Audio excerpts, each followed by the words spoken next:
Welcome to Saidulu Mudusu vlogs. ఈరోజు నేను పచ్చిమిర్చి గోంగూర పచ్చడి చేస్తున్నాను. నాకు పచ్చడికి కావాల్సిన ఇంగ్రీడియంట్స్ ఇక్కడ ఉన్నాయి చూడండి. ఫస్ట్ గోంగూర 2 కట్టలు తీసుకొని శుభ్రంగా కడిగి పక్కన పెట్టుకోవాలి. పచ్చిమిర్చి 150 గ్రామ్స్ తీసుకొని పక్కన పెట్టుకోవాలి. అదేవిధంగా 3 టేబుల్ స్పూన్ల పచ్చిశనగపప్పు తీసుకొని కడిగి నానబెట్టుకోవాలి. ఈ పచ్చడిలోకి మసాలా దినుసులు మనం ఫస్ట్ ప్రిపేర్ చేసుకుందాం. 1 టేబుల్ స్పూన్ ధనియాలు, 1 టేబుల్ స్పూన్ జీలకర్ర, 1/2 టేబుల్ స్పూన్ మెంతులు. ఫస్ట్ మనం మసాలా ప్రిపేర్ చేసుకుందాము. అందుకు స్టవ్ ఆన్ చేసుకొని ఒక కడాయి పెట్టుకొని కడాయి వేడయ్యాక ధనియాలు, జీలకర్ర, మెంతులు వేసుకొని ఫ్రై చేయాలి. సిమ్లో పెట్టుకొని ఫ్రై చేయాలి. పెద్దగా పెడితే అవి మాడిపోతాయి. సిమ్లో పెట్టుకొని పచ్చి వాసన పోయేంత వరకు ఫ్రై చేయాలి. చూడండి, ఇలా మసాలా దినుసులు వేయడం వల్ల పచ్చడి చాలా బాగుంటుంది. మీరు కూడా చేసినప్పుడు ఇలా వేయండి, చాలా చాలా బాగుంటుంది. ఒకసారి ట్రై చేయండి. ఇవి బాగా వేగాక అప్పుడు మనం స్టవ్ ఆఫ్ చేసుకోవాలి. ఎలా చేస్తున్నానో చూడండి. ఇప్పుడు స్టవ్ ఆఫ్ చేసి మిక్సీ జార్ తీసుకొని అందులో పచ్చిమిరపకాయలు తీసుకోవాలి. పచ్చిమిరపకాయలు త్వరగా మెత్తగా కావడానికి వాటిని 2 ముక్కలుగా కట్ చేసి మిక్సీ జార్లో వేయాలి.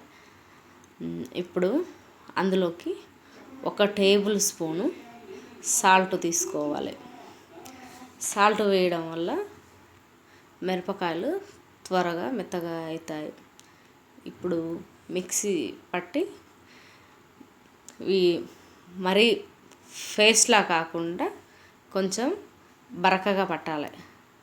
బరకగా పట్టడం వల్ల బాగుంటుంది. పేస్ట్లా అయితే అంత టేస్ట్ ఉండదు. బరకగా పట్టుకుంటే చాలా బాగుంటుంది. చూడండి ఎలా ఉందో, చూసారా? ఇప్పుడు స్టవ్ మీద కడాయి పెట్టుకొని అందులో మన పచ్చడికు సరిపడా ఆయిల్ వేసుకోవాలి. మనం కొంచెం కొంచెంగా పోస్తే మనకు తెలియదు, టేబుల్ స్పూన్ లెక్క మనం పచ్చడిని బట్టి అందాక పోసుకోవాలి. చూడండి ఎంత పోసాను. ఇప్పుడు 1 టేబుల్ స్పూను జీలకర్ర వేసుకోవాలి. అదేవిధంగా 1 టేబుల్ స్పూన్ ఆవాలు వేసుకోవాలి. 4 ఎండుమిర్చి వేసుకోవాలి. పొట్టు తీసి పెట్టుకున్న ఒక 10-15 ఎల్లిపాయలు వేసుకోవాలి. చూడండి, ఒక 10-15 తీసుకున్నాను. మన ఇష్టం, మనకు తినాలనిపిస్తే ఎక్కువైనా వేసుకోవచ్చు. నేను ఒక 15 తీసుకున్నాను. అదేవిధంగా ఒక 5-6 ఎల్లిపాయలు తీసుకొని కచ్చపచ్చగా దంచి వేస్తున్నాను. చూడండి, కచ్చపచ్చగా దంచి వేస్తున్నాను. ఇలా వేయడం వల్ల ఎల్లిపాయలు వేసి ఇలా ఎల్లిపాయ ముద్ద వేయడం వల్ల ఫ్లేవర్ బాగుంటుంది. ఇలా కలుపుతూ గోల్డెన్ కలర్ వచ్చేంత వరకు కలపాలి. ఇప్పుడు మనం ముందుగా కడిగి పెట్టుకున్న పచ్చి శనగపప్పు ఉంది, ఆ శనగపప్పును వేసుకోవాలి. పచ్చి శనగపప్పు ఇలా ఆయిల్లో డీప్ ఫ్రై చేయడం వల్ల బాగుంటుంది. ముందుగా నానబెట్టుకొని ఇట్లా వేసుకోవాలి. పచ్చిది వేస్తే అంత బాగుండదు, నానబెట్టుకుని వేస్తే కొంచెం తినేటప్పుడు కూడా బాగుంటుంది, మెత్తగా ఉంటుంది. చూడండి ఎలా చేస్తున్నాను. అలా గోల్డెన్ కలర్ వచ్చాక ఇప్పుడు మనం ముందుగా నూరు పెట్టుకున్న పచ్చికారం ముద్ద వేసుకోవాలి. పచ్చికారం ముద్ద వేస్తే పచ్చడి చాలా బాగుంటుంది. ఇది ఆప్షనల్, మనం ఒట్టి కారం అయినా వేసుకోవచ్చు. మనం మామూలుగా కూరలో వేసుకునే కారమైనా చేసుకోవచ్చు. కాకపోతే మాకు కొంచెం టేస్ట్గా ఉండాలనేసి మేము ఈ పచ్చికారం వేసి చేస్తున్నాను. మీరు కూడా ఇంట్లో మీకు ఇష్టం వచ్చినట్టు వేసుకోవచ్చు. ఎట్లా చేసినా కానీ బాగుంటుంది. 1 టేబుల్ స్పూను పసుపు వేస్తున్నాను. పసుపు వేసి బాగా కలుపుకోవాలి. మనం ఇప్పుడు పచ్చికారం వేసాం కదండి, పచ్చికారం వేస్తే అడుగంటుతుంది. చూసుకొని సిమ్లో పెట్టుకొని బాగా కలపాలి. ఇప్పుడు మనం కడిగి పక్కన పెట్టేసుకున్న గోంగూరను వేయాలి. గోంగూర మొత్తం వేసుకొని బాగా కలపాలి, లేకుంటే మనకు కింద అడుగంటుతుంది.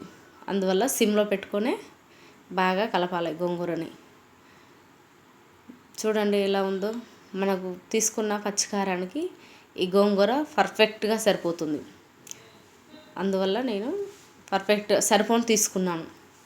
ఇంకో అట్లా అడుగంటుతుంది. అందువల్ల మనం మంచిగా కలుపుకోవాలి. ఒకసారి మీరు కూడా ట్రై చేయండి. ఇప్పుడు మనం మూత పెట్టేసుకొని ఒక 10 నిమిషాల తర్వాత చూడాలి. చూడండి ఎలా ఉడికిపోయిందో గోంగూర అంతా. 10 నిమిషాలకు మొత్తం ఆకంతా మగ్గిపోయింది. ఇప్పుడు చాలా మొత్తం ఉడికిపోయింది.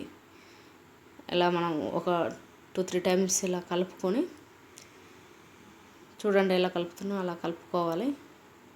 ఇప్పుడు మళ్ళీ ఒక 2-3 మినిట్స్ మళ్ళీ మనం మూత పెట్టేసుకోవాలి. మళ్ళీ మూత పెట్టుకొని ఒక 2 మినిట్స్ ఉంచుకోవాలి. తర్వాతకి మూత తీసి చూడండి ఇంకా మంచిగా ఉడికింది, మెత్తగా అయింది. ఇప్పుడు మనం ఫస్ట్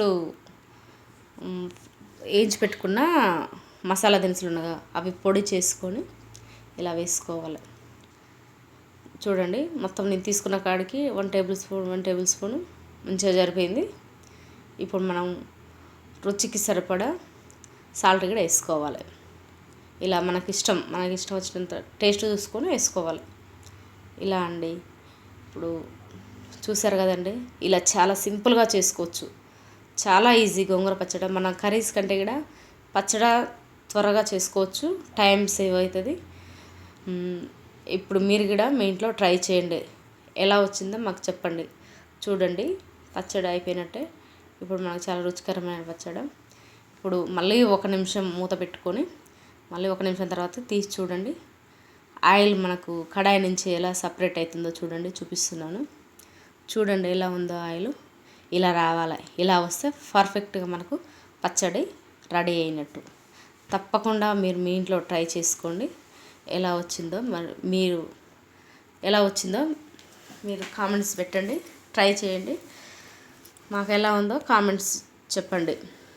ఇంతే అండి, చాలా సింపుల్. ఇప్పుడు స్టవ్ ఆఫ్ చేస్తున్నాను. ఇప్పుడు మనకు వేడి గోంగూర పచ్చడి అన్నంలోకి సూపర్గా ఉంటుంది. ట్రై చేసి ఎలా ఉందో కామెంట్ బాక్స్లో తెలపండి. Thank you. Please subscribe.